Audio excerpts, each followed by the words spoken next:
Is everyone enjoying their summer so far? Actually, start vacation tomorrow for a week. Oh, nice. It's been a hot one. Yes, yes, definitely.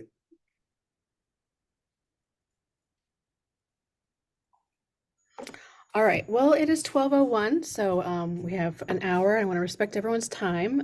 Thank you for joining us on this warm July day.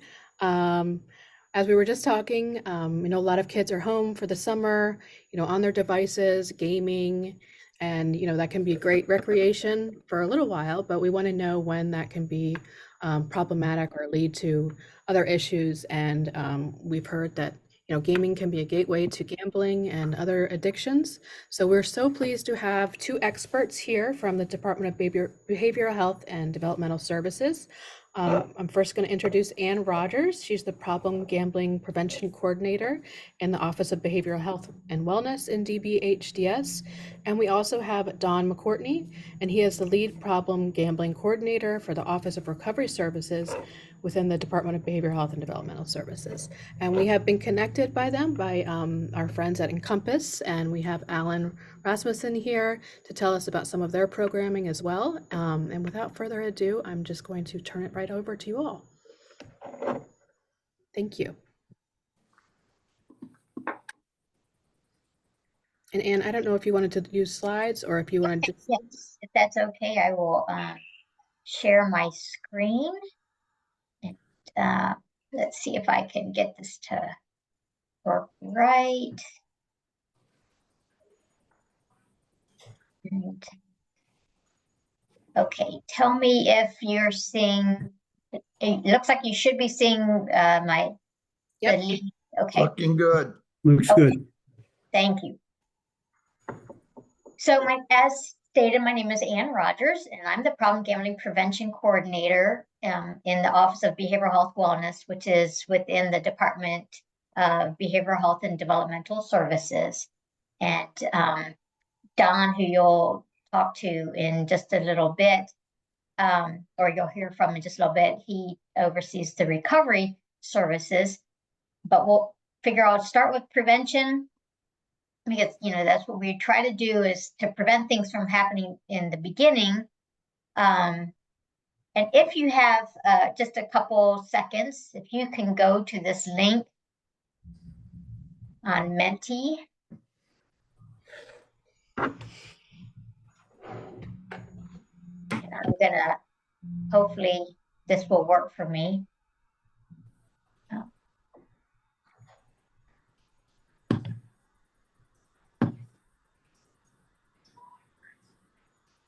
This was a piece that people were filling out recently. Are you seeing a picture right now of little figures saying yes, no? Yes. Okay. So you, in the past 6 months, have you gambled? And, so far, most people in Virginia have gambled at least some. It's around 75% that we expect that have gambled, not that they have gambling problems, but that have gambled. And then the types of gambling that people have done could be anything from sports betting, playing cards, maybe it's not going over to the next piece. But there's several different forms of gambling, and lots of times people don't realize that something is gambling. Let's see if I can get out of this. All right, do you see the Menti slide again? Yes. Okay. So some people don't necessarily think of certain things as gambling. They'll think, okay, going to a casino, they think of that as gambling. Or playing slot machines, they think of that. But some people don't necessarily think of raffle tickets as gambling, or playing board games for money as gambling, or on some video games, they have what's called loot boxes that's a type of gambling because you're taking a chance trying to get something. And I'll go over, kind of what a definition is of gambling.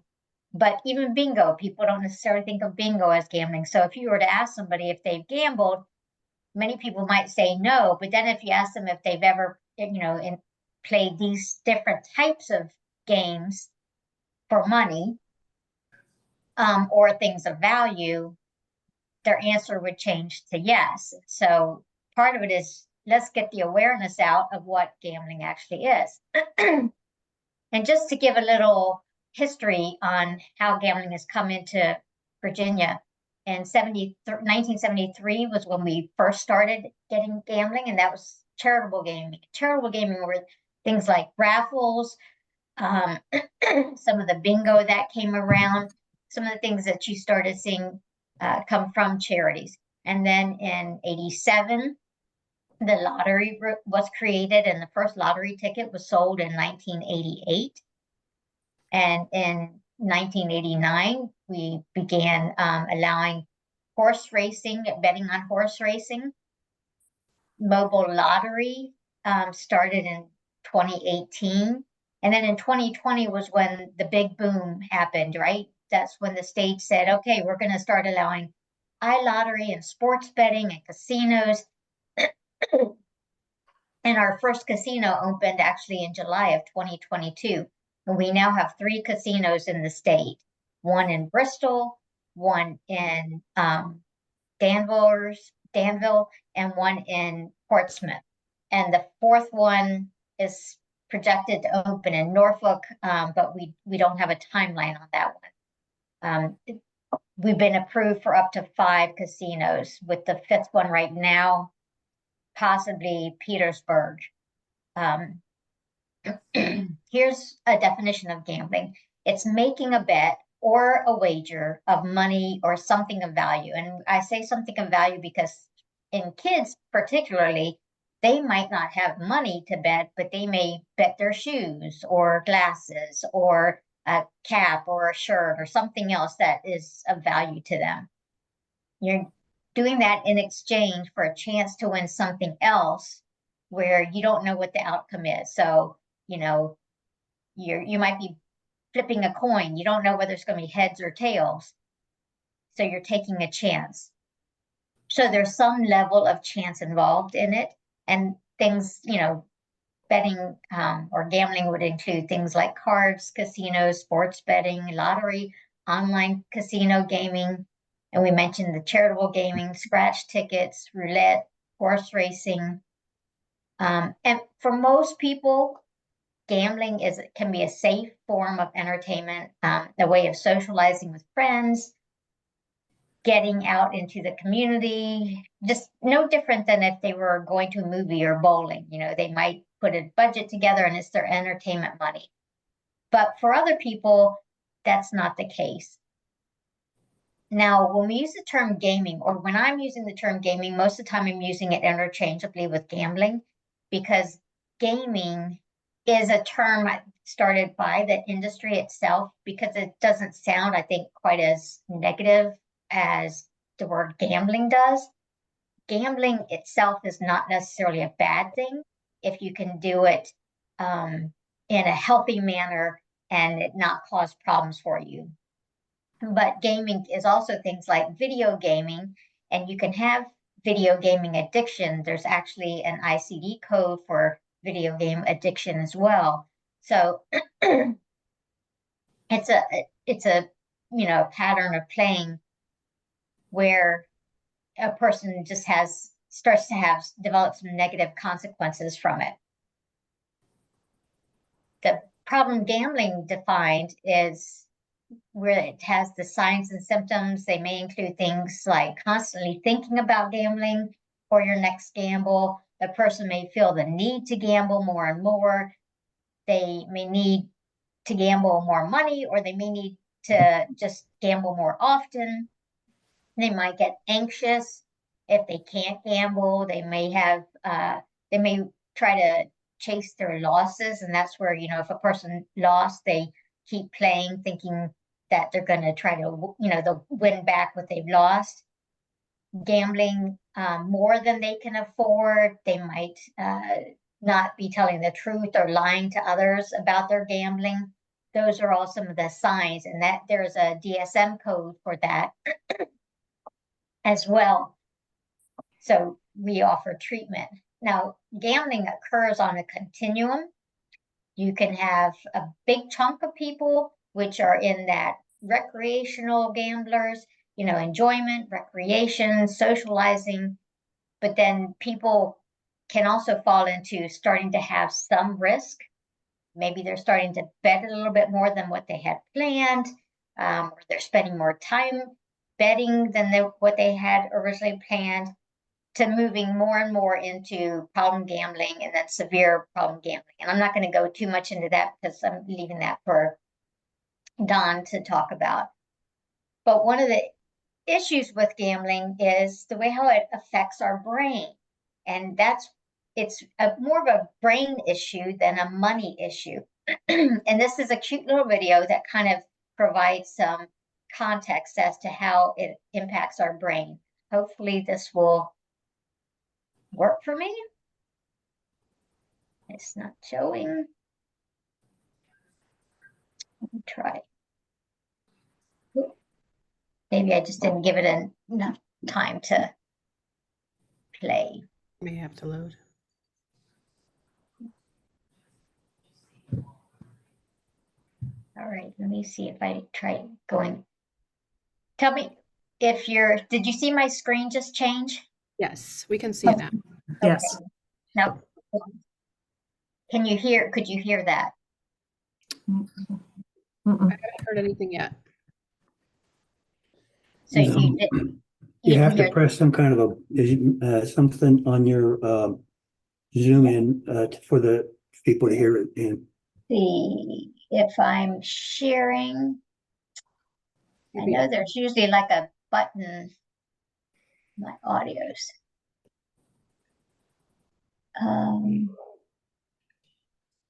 Let's see. Let me stop sharing for a second, and I'm going to try to reshare. Okay, share sound. Here we go. Screen 2. Okay, so You're excited, confident, and in control. When you win, you feel on top of the world. There's nothing to worry about. So what's happening in your brain when you're gambling? The reward hub in your brain is like the gas pedal in your car. It gives the go signal to move towards what you want. The top-down control network is like the brakes in your car. It gives a signal to slow down or stop what you're doing. How you doing? Everything good? Addiction is like a communication problem between these gas and brake pedals. You keep pressing on the gas, but when it's time to stop, the brakes might not work. By the time you realize that gambling has become a problem, it can be difficult to stop. Gambling is now a habit. Habits are formed when brain activity shifts away from conscious control. You might feel like you're on autopilot. Once habit has taken over, you become very aware of gambling cues and triggers. Gambling isn't as fun, but you continue to do it to escape those uncomfortable urges caused by those triggers. As the consequences of your gambling get worse, so does your mood. At first, gambling has a positive effect on your mood, but in addiction, your natural mood set point drops. Over time, gambling becomes less pleasurable, and your set point lowers, even when you aren't gambling. It can lead to depression.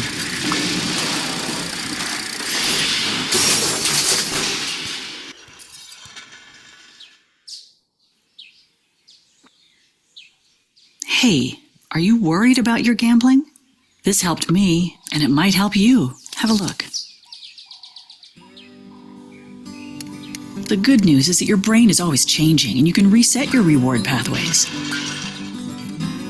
With help and support, you can stay motivated and develop a rich and meaningful life.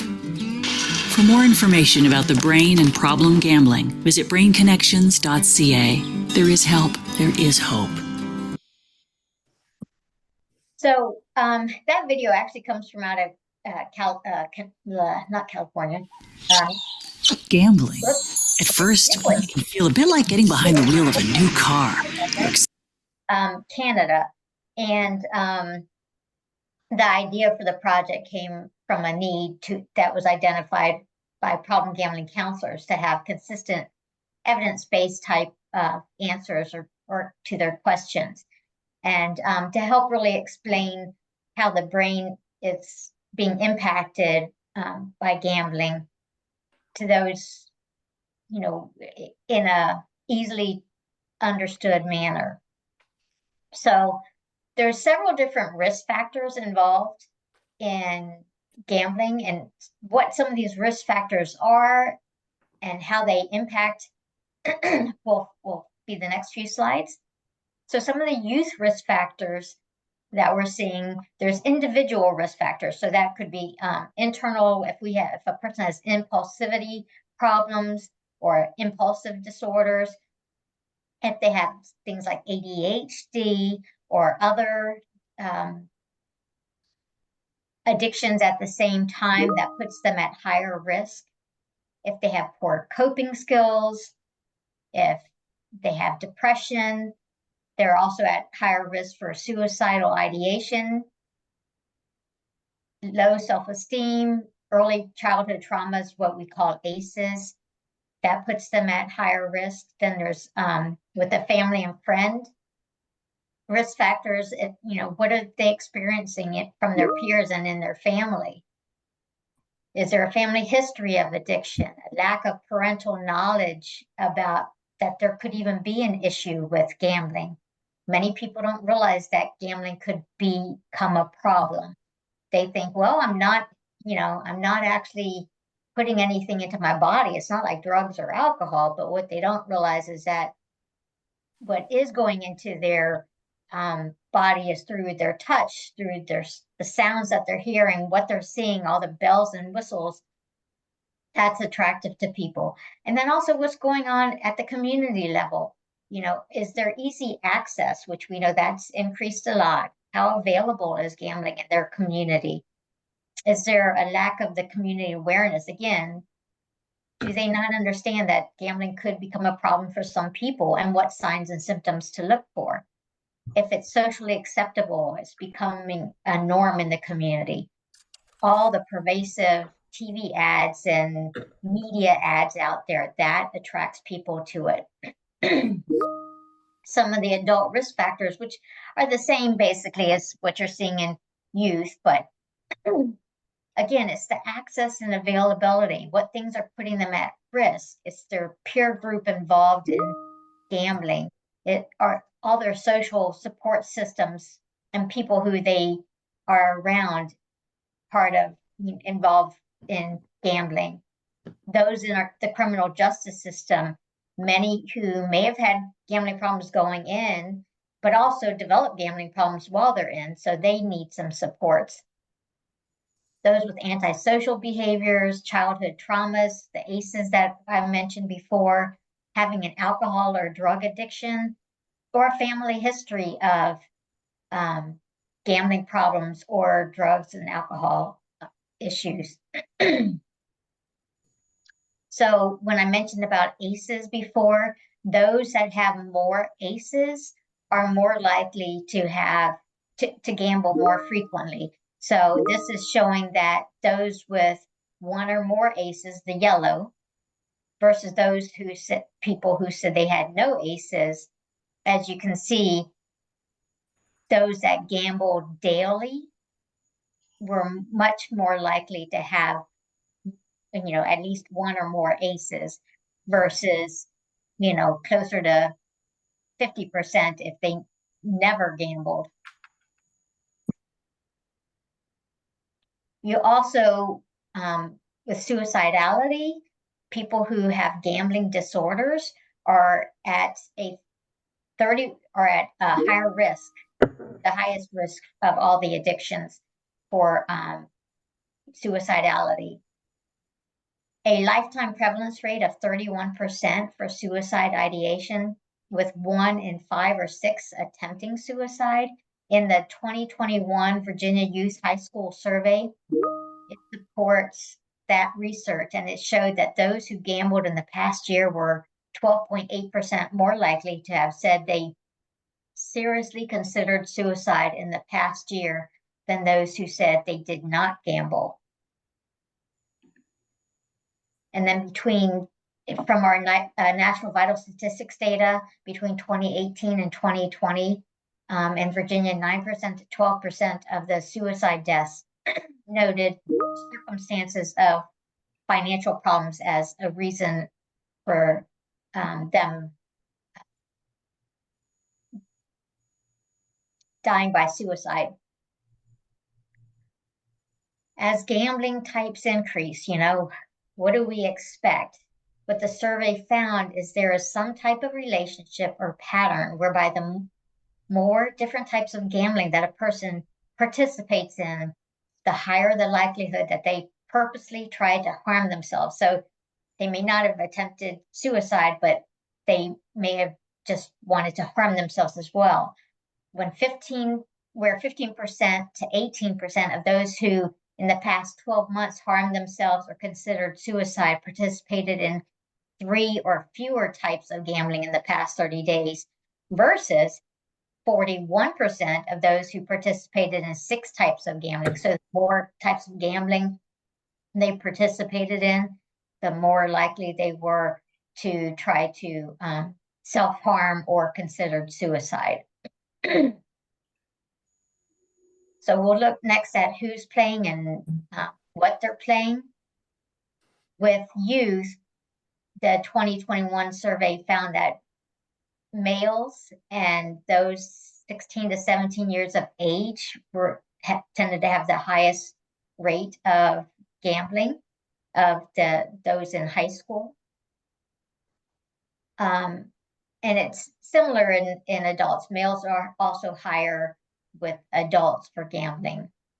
And then with gambling and gaming, it often interferes with their regular activities, such as schoolwork, socializing with friends and families. Those are some of the impacts that we're seeing. And you'll notice that of those who said they, gamed and gambled, they used more tobacco, they used more, or they drank more when they gamed or gambled. And there's a few different pieces here where they could be signs of potential gambling disorder or moving towards problem gambling. And that's where 7% of them said that the gaming or gambling negatively affected their finances. 9% said that it interferes with their regular activities. And 10% of them said that they spend a lot of time during the day thinking about the gaming and gambling. But you also had a big percentage who said they thought it helped them maintain their social connections and friendships. So we need to kind of find where the balance is to keep it healthy versus not healthy. And then this also just gives a little bit of information regarding males versus females, those in college, not in college, and race. Young adult women that gambled just once or twice in the prior 30 days was similar to that of men's rates. But when you ask if they gambled weekly or daily, males greatly surpassed that of females, with 3 to 4 times more males gambling more often than females. And if we compared the 18 to 25-year-olds who are in college to those who are not in college, the rates are fairly similar. Although those not in college have just slightly higher rates of weekly or less frequent gambling. And then the 18 to 25-year-old age group, not only are we seeing overall higher rates of gambling in the Black and African American young adults, this population is gambling more frequently, 2 to 3 times higher than white young adults, and 2.5 to 10 times higher than Asian young adults. Another bit of data here. One of the things, of course, lottery was one of the most frequent purchases And this is what's, again, in the 2022 young adult data. Both Powerball and scratch tickets were one of the most common types of gambling, for those 21 and over having slightly higher rates than those 18 to 20.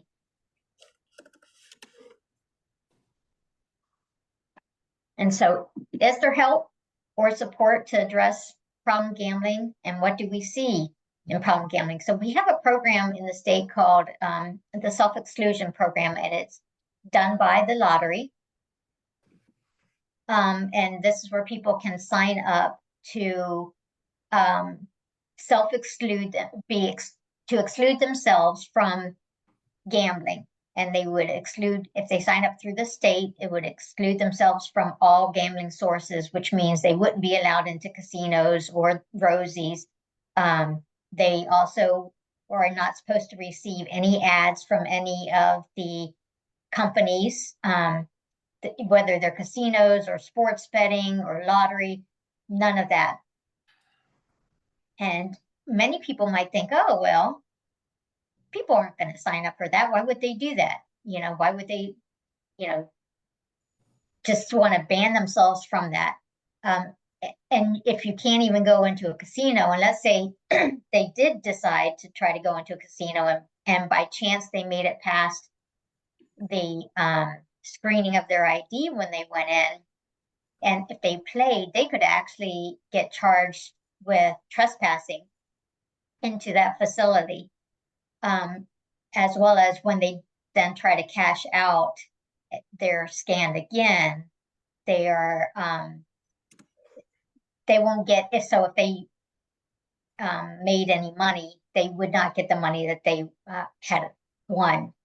But as far as numbers go, in June of this year, there were 1,127 people who had signed up for the program. And there's 442 that are on the 2-year ban. And after 2 years, they can put themselves back on the ban. There's 629 that have signed up for the 5-year ban. And then there's 56 that were on the lifetime ban. And now for the lifetime one, they have to sign up in person.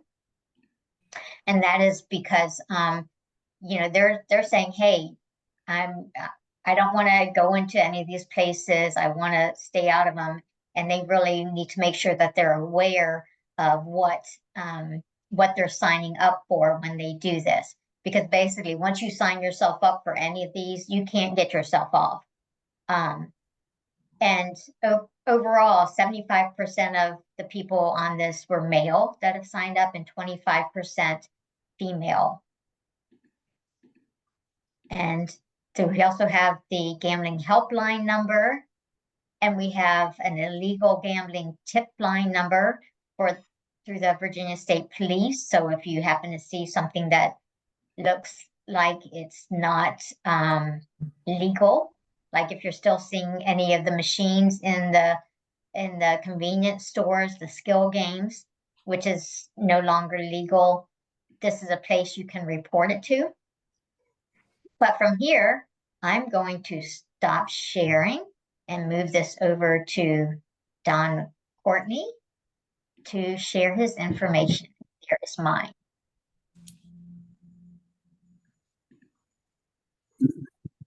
Having listened to Bridget when we first began, I thought we were going to present on gambling. I got a whole nother presentation on gaming. And when you said you wanted to hear about that, which I can do, I pull it up and I'm ready to go with that. Okay. So you guys let me know if you want gaming or gambling, because there is an intersectionality and I can talk about both. I think I'd be interested in hearing how gaming is related. And that's what I'll do. Does everyone else agree with that, or would you like to hear more about gambling? I like the gaming idea too. Okay. Yep. Yeah, most of those of us who have kids and grandkids, usually we get real excited and want to know what's going on, because there's some serious pitfalls that occur within the gaming. Recently, for example, there was a 20-year-old who went from New Jersey down to Florida and shot somebody as a result of a multi-player platform that they were playing on, and they got into it during the on the internet in the game, and that's how contentious this whole thing can get. But let me open that up, and then we can talk some about it.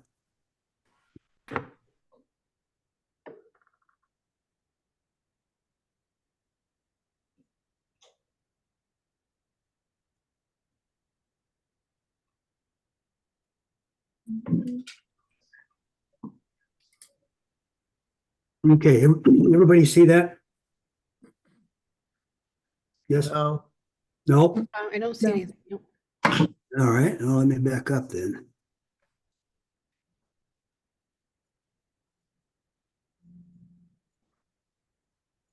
All right, let's do it this way. There you go. Good, thank you.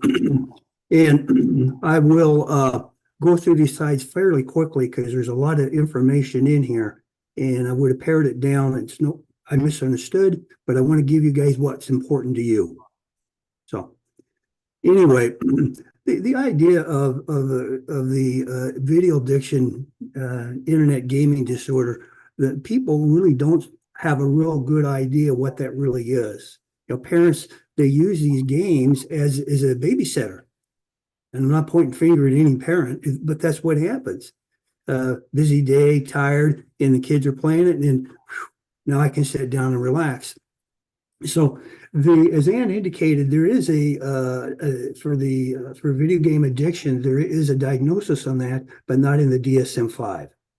The DSM-5, it looks like that's going to occur when the new one comes out. They're going to include the video game disorder. And as a result of that, I think then there's going to be more effort and more awareness and opportunities for people who have a problem with the video games to get the help that they need. When we look at this, the brain works basically the same way with video games as it does with gambling. There's not a whole lot of difference with the brain, the way it handles the dopamine from the primitive part of the brain that Anne was talking about, and going to the prefrontal cortex is where cognitive skills take place, where ability to abstract, to make sense, reasoning, those kinds of things. And that the video game does exactly the same thing to the brain as the gambling disorder does. And the reason for playing the video game is for the same reasons that people gamble, to win. It's a different type of winning, but the chemical in the brain works the same way. And that's why the addiction occurs. These are some signs and symptoms of if somebody has a problem with gaming. When you look at video addiction online, I remember when my kids were young, this thousands of years ago, and we had an Xbox, but you didn't go online. Everything was in that little capsule, whatever it was that you put in the machine, and that's all you played. We didn't have video. We didn't have internet in those days. And so as the advent of internet occurred, then things began to change with the content that the video games have. Not only if you go online and play them, which most people or a lot of people do, but also in the game itself, you're playing right out of the box because there is a connection to the internet.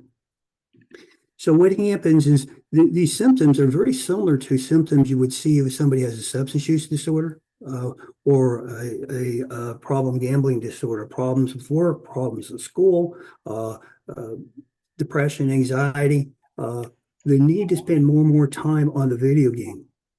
And when you look at that, the video gamer, sometimes they're just called the gamer, what they do is they can't think of doing anything else but.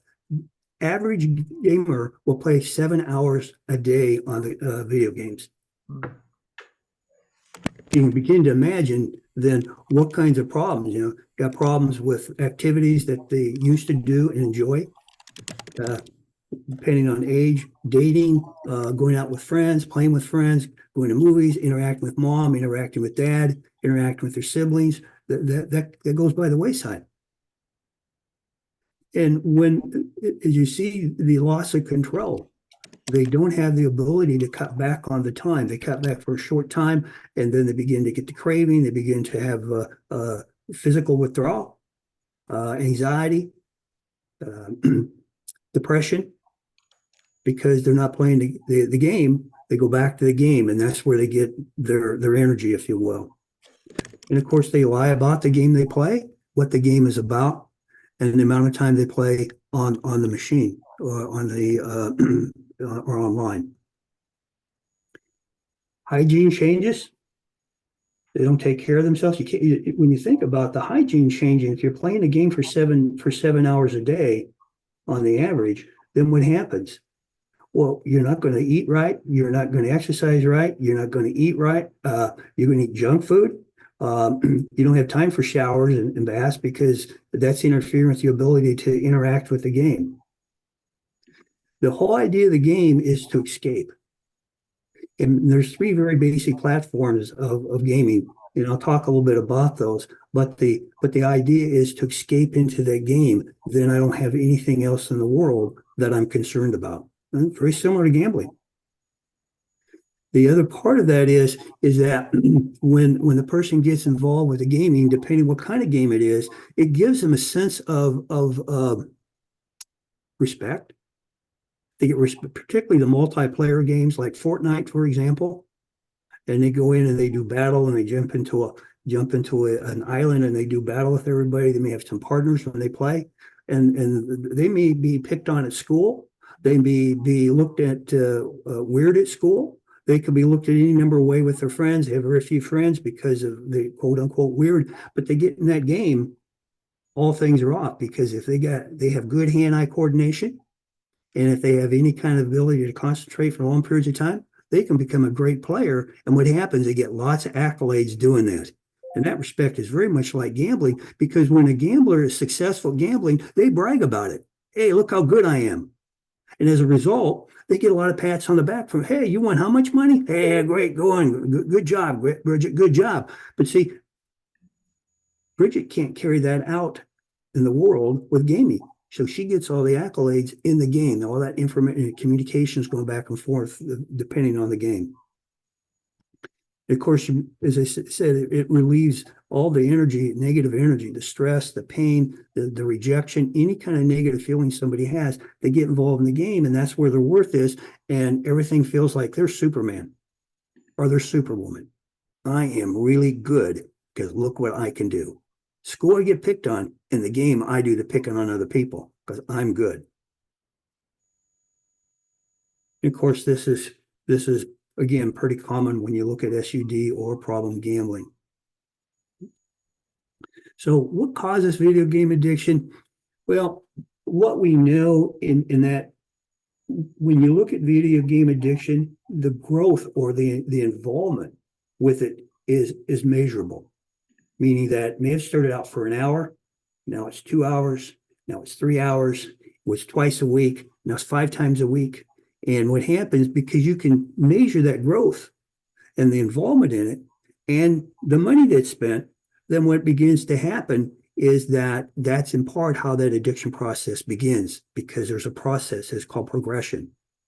We know about the escape. I mentioned that a great deal. Social reasons, mentioned that.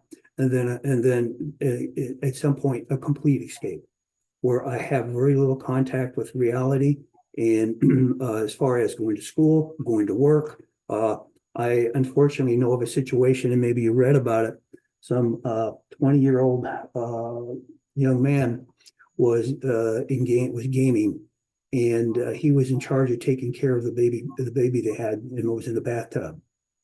And unfortunately, he got involved with the game, lost time, lost contact, and the baby drowned. And when they did the follow-up to figure out what had happened, they found that he'd been on that video game for approximately 6 hours. And so it becomes a complete escape at times for many people as the progression of the gaming grows. So how common is it? You can see the numbers. I don't like being read to, so I try not to read to anybody else. But what I find is very, very, very interesting is that when we look at the whole world of gamers, about 9% of them, or 8.5% of them, have addiction. And you can see where I talked about that they spend about 7 hours a day playing the games. And the other thing I think is interesting, and I didn't break this down at this point, and I will eventually, is that when you look at video game addiction, if it affects 10% of the population, then what is it, 250 million people in the United States, something on that order? I don't have any idea, I don't remember anymore. But that's a big chunk of people. And then generally speaking, when you look at addiction, every time there's one individual addiction, there's generally 7 up to 10 people that are impacted by that addiction. So you can begin to start seeing just how in depth this the gaming addiction and the impact that it occurs just on the people in the United States. Here's some information about the gender when it comes to gaming addiction. Basically, that we know that boys tend to play the games more than girls. We know that the females, however, are more willing to say they have a problem as compared to the males, and part of that's ego. And you can imagine here I'm with Alan here, and he's my running mate, if you will, within Fortnite, for example. And I'm not going to tell anybody that I have a problem, because I may not continue to be able to play the game, and he admires me. And when our opponents are, they may not like the fact that I'm taking them down, but they feel really, but they got respect for me. And so all my self-worth is tied up into that game, in that particular type of game. And females tend to be more addicted to the mobile games, such as Candy Crush, for example, as compared to the multiplayer games that you probably see more on a computer, and especially even hand controllers and special chairs and everything else that's associated with that game or with games itself. There are co-occurring issues, depression and anxiety, and I'm going into all kinds of details. But if I'm not feeling good outside because I don't have I have problems with relationships, I have problems with my self-worth, et cetera, a lot of young people do, then this is a way to escape, a way to feel good and feel important. Here's some more stuff that happens. Again, I'm not going to go into the details because I've already talked some about that as far as signs and symptoms. But there's a false sense of connectedness that occurs. And that's really interesting in that what happens, my whole being, it becomes a part of that game. We'll pick on Fortnite because it's a multiplayer battle game, online game. That's where my being is at. That's where I get my self-worth. I'm not getting it anywhere else. So my connectedness to other people are on that machine, in this virtual world. And when I step outside that virtual world, I've got to go back to whatever reality is for me. And so I make a connectedness with Alan and Bridget. Let's say all of us are playing the game, and I'm the guy leading the way. I've got the special powers. I've got the special controller, and my hand-eye coordination is better than everybody. So I'm really admired.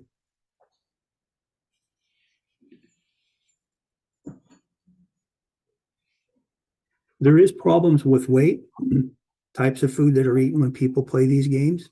They're not eating healthy foods. Not like I'm sitting there eating a salad, huh? I'm going to be eating potato chips, peanuts, garbage, junk food, if you will, candy, anything that gives me more sugar, for example. But in general, the gamer can't be in a very good physical condition simply because they're not doing the exercises. And there's problems that occur because what begins to happen as the person gets more and more involved with the gaming, again, depending on the type of game, they begin to experience physical problems other than weight. This is just some information about the lack of exercise and information about the nutrition and the problems that's associated with playing the games. But here's the piece that I hadn't even thought about, and that's what happens is that the gamer starts having injuries. They have injuries with muscles and tendons. They can have permanent injuries as a result. They, with the overuse of the hands, the arms, and they can actually develop complications where they have to have surgery.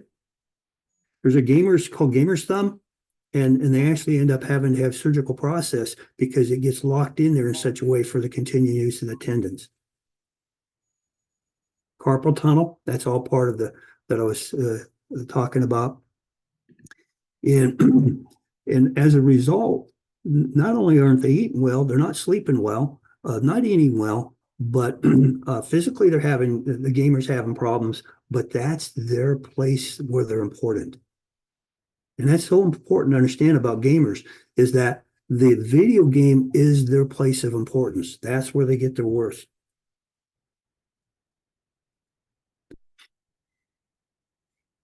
We all know about tennis elbow.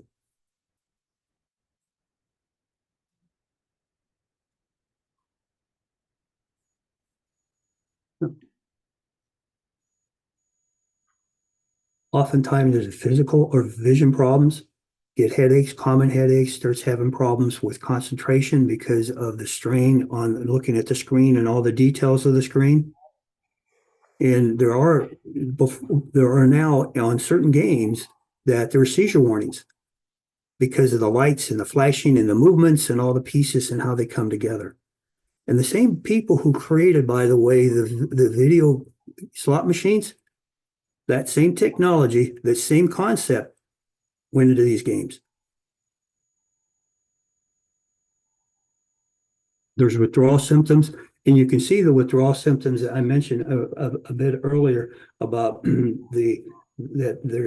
they're not playing, they can get depressed, they get anxious, but they get aggressive. They get out of the way, Alan. I want to go play my game. Mom, Bridget, leave me alone. I'm playing. I got to go. And when they're not playing, they're irritable. What's going on with you? Nothing.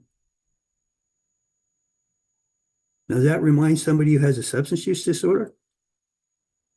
Yeah. Or does it remind you of somebody who has a problem with gambling? Yeah. Here's some very, very specific way they intersect. The gamers and the problem gamblers.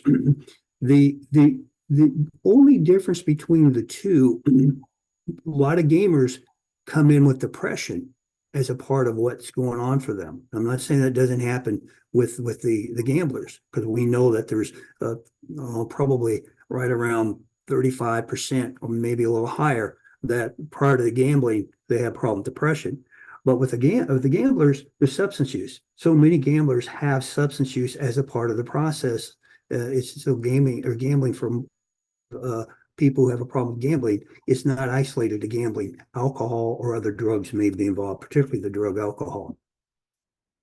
And Anne mentioned loot boxes, for example. And loot boxes, there's a lot of names and a lot of things that they're called, but that's where the monetization of the gaming occurs.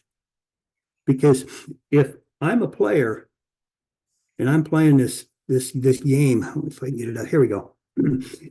I'm playing this game, and this loot box could give me special skills. It could give me more lives, a better sword. It could give me any number of things. It could actually change my character in such a way that I'm even flashier. Sometimes they're called skins. And so now I'm really looking important. I'm bigger than all the people around me. I got the bigger sword. I got the bigger shield, and I can jump higher. And guess how much money that cost me? Because sometimes when these loot boxes occur on the screen, that may be only that one time, particularly during the holidays. There's special times of the year, celebrations, and you won't get that, or may never find that particular item again. But loot boxes aren't always what they end up being.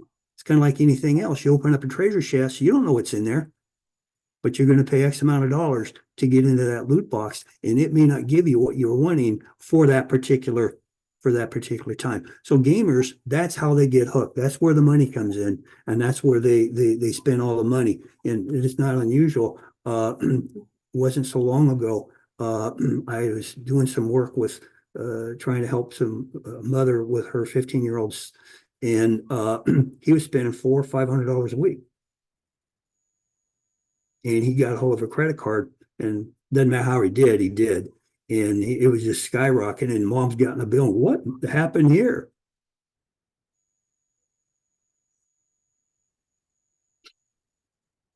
And you can see this is pretty much what I said, but in a more concise way. And it's real. The loot box, gambling with the loot box is like running a slot machine. You really don't know what's going to happen, but you hope it's going to happen. You're going to win. You're going to get what you're looking for. You know that Skinner and his pigeons. Yeah. If the pigeon poked on that little bar, and if they got the food every time, they quit poking. That was the end of it. And if they never got anything, that was the end of it. But if there's intermittent reinforcement, the bird would poke more often to get that food. And that's what this is about. So the people that put this together, they use lots of psychology, lots of behavioral conditioning, intellectual conditioning to wrap people into this.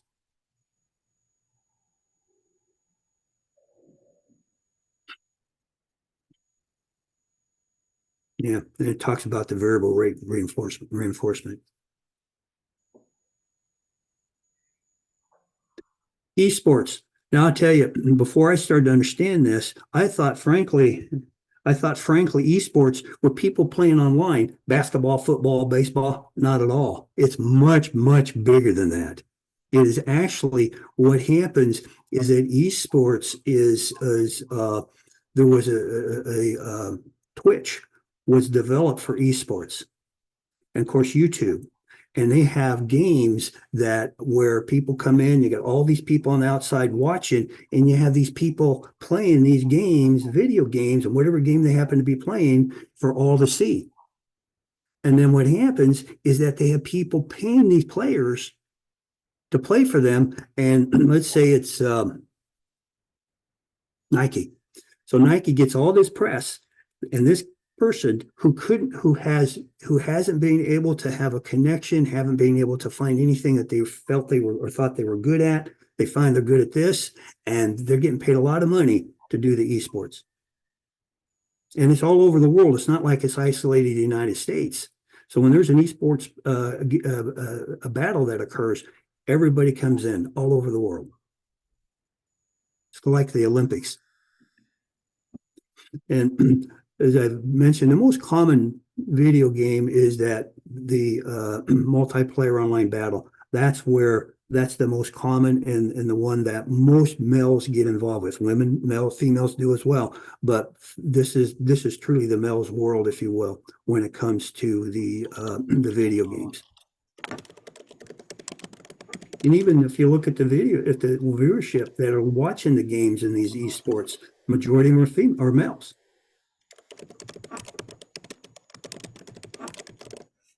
You can see the numbers and how much they grew as a result. And what's interesting is that they're really looking at putting these esports into the Olympics, not the ones coming up, but 4 years after that. That tells you how popular and just how widespread esports really are. So we have about 5 minutes left, and I do want to talk about we can. I know as a parent, I'm really concerned, how we can intervene and prevent and kind of address these issues. Mhm. So I was wondering if we could just spend the next 5 minutes talking about that, and maybe Alan talk about some of the programs that are available through Encompass and things like that. Sure. This has been, great. I've seen so much of this, not to a great extreme, thankfully, but I do have concerns that, kids are just sitting there doing this all summer and getting further and further into this addiction, and would love to know how we can stop it. Well, one of the things that you do is you put limitations on how frequently they play. You put limitations on what they get to play. You become a part of their playing, a part of the activity. And it's important because some of the games, for example, have Rubik's, for example. Rubik's, which is a game that a lot of young people play. And there's a lot of hazards in that game because it's blocks, building on blocks. And parents don't even realize that some of the people have actually built casinos within that system. And young people, 12, 13-year-old people, are going and gambling within the Rublex with a money called Rubik's. Mhm. And parents, I had a parent the other day tell me, "Oh my gosh, my son or daughter spending all this time, I didn't realize." And so you have to have time limits. You have to be aware of the game they're playing. Play a part of the game with them. See what's going on. And Rublex, for a matter of fact, is being sued because they were getting 30% of the take of the casinos that was on that were being played. Wow.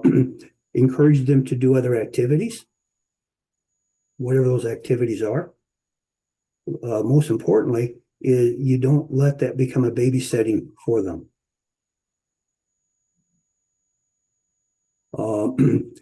Talk to them, be upfront with them about the seriousness and what this game can do, or games like this can do.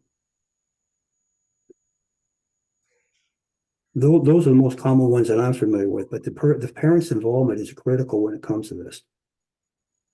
Don, you're absolutely right. I'm just joining in a little bit, but it's just like other issues we spend prevention time on, do other activities with your kids, get them involved back in family activities, outside, outdoors.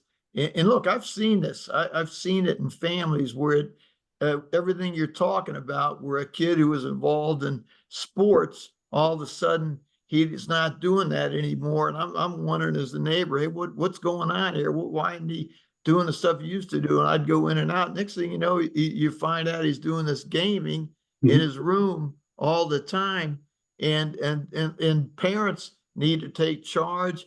We need to get parents educated. So that was one of the big purposes I had in mind when I talked to Anne and to get Don and Anne up here to do, and Bridget and Mental Health Association to have this event, this learning experience, so we could reach some parents. So I'm going to plan to try to keep that going in our communities and get as many parents out as we can, because yes, they're the key person in the process, to set the limits and talk, be aware of this first and understand what's going on, and then, set limits and not be afraid to do that. Yeah, monitoring as well and following through with keeping them to those limits. Right. I mean, I've been around too. I've worked with kids, and when you ask them how much are you on your cell phone, are you doing this gaming, I've gotten responses like virtually all the time. It's it's on their mind at night. They're doing it when they're awake, and it's interfering with relationships and education and everything. There's no doubt about it. Mm-hmm. And you gotta read up as much as you can on these games, because Candy Crush isn't as benign as it is that you think it is. Lots and lots of money is being spent by young people on that. Rubik's, it's a block game, and it's the most popular block game, but it's also one of the most dangerous ones, because actually in some of the rooms that the young people can go into, you can't see a penis, you can't see a vagina, but there's a lot of sexual activity that occurs in there that they got put together, and parents have no idea that's going on. May I ask a quick question? Do you have any quick brochures or something that you could give to a parent just to help them to have a better understanding of, what might be going on? Because I do think a lot of parents just have no idea. And because, as you kept saying, they think they're babysitting the child and giving the child something to do. I think if they could see some of this somewhere, I think it would be a real eye opener, and it might make them, stop and think about what they're doing and what they're allowing. I don't have anything, but I will say what Bridget, I was going to mention children and screens, and it's which is open to anybody. And I have sent that link to some of their different videos and things to my own nieces, for them for their kids, so they can be aware of the issues. I think it's a great resource.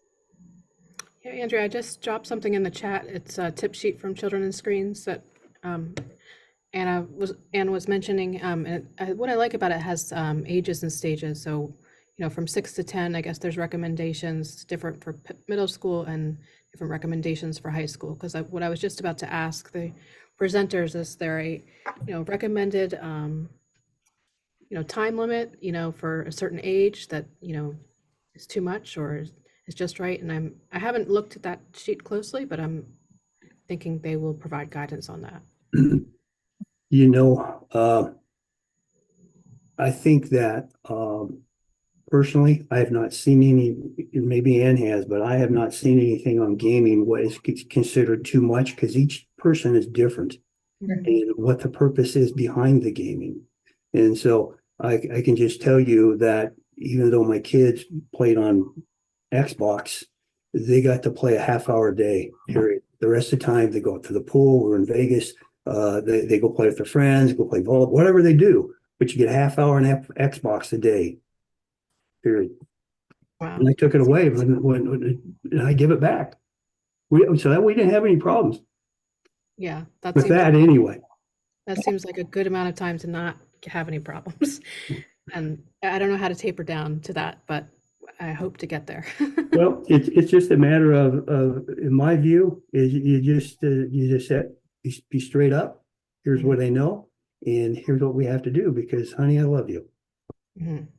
And Yeah, And and if I remember right, in conversations we've had at meetings with you, this gaming is designed big time to get kids hooked into the gambling.